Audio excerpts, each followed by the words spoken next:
knows how to hold her own in a fight. Her best weapons are street smarts and cred. In Night City, the law of the jungle dictates the weak serve the strong, and not many know it as well as she does. Still, she does not intend to stay on this level forever.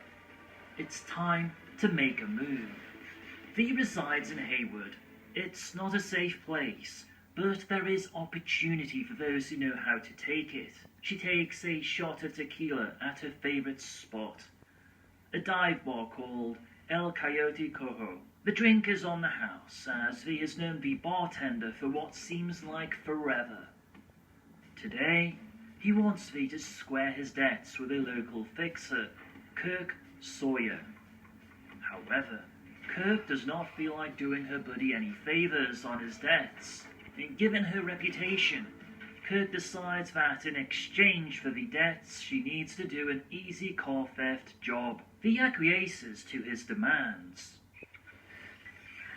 On the way to the target, she bumps into an old friend, Padre, a man of cloth. Covered in tattoos, he's one of the most experienced fixers in Hayward. Padre offers V a lift to the target. On the way, some gang members who have beef with Padre temporarily hold up the car, guns drawn.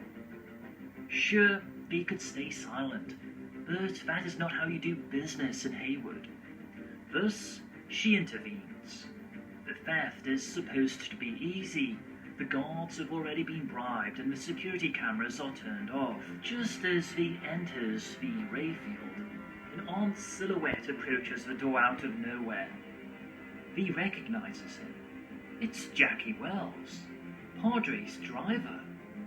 Jackie had overheard V's conversation and decided to screw her over.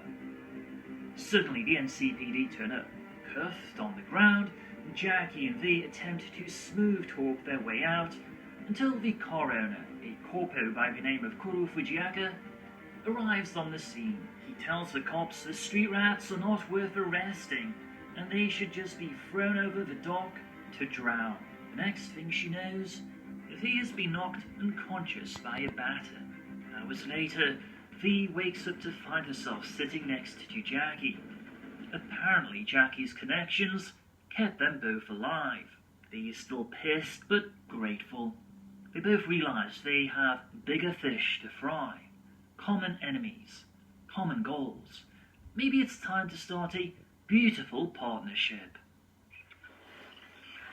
Street kids make up most of the youth in Cyberpunk America. This is thanks to minimum supervision due to the increasing workloads and the lack of any public schooling system in most states. By the age of 10, almost 90% of street kids are involved in some type of youth gang, either simplistic and feral child families, or possibly as a junior affiliate to a larger booster gang. Whatever the modus, the street kid is well on their way to death in their teenage years. By age 14, the affiliates are usually either full gang members or dead. It is not uncommon for a patron to give an execution over to a group of 12-year-old kids. Even in the cyberpunk era, a murder conviction is difficult to obtain with a juvenile. The most logical explanation of this is the generational gap. Most judges grew up in the more liberal times before the collapse, and there is still a prejudice against executing children. Usually, if any vague pretense of self-defense can be alleged, the street kid will get off with a few years. Thank you for chipping in.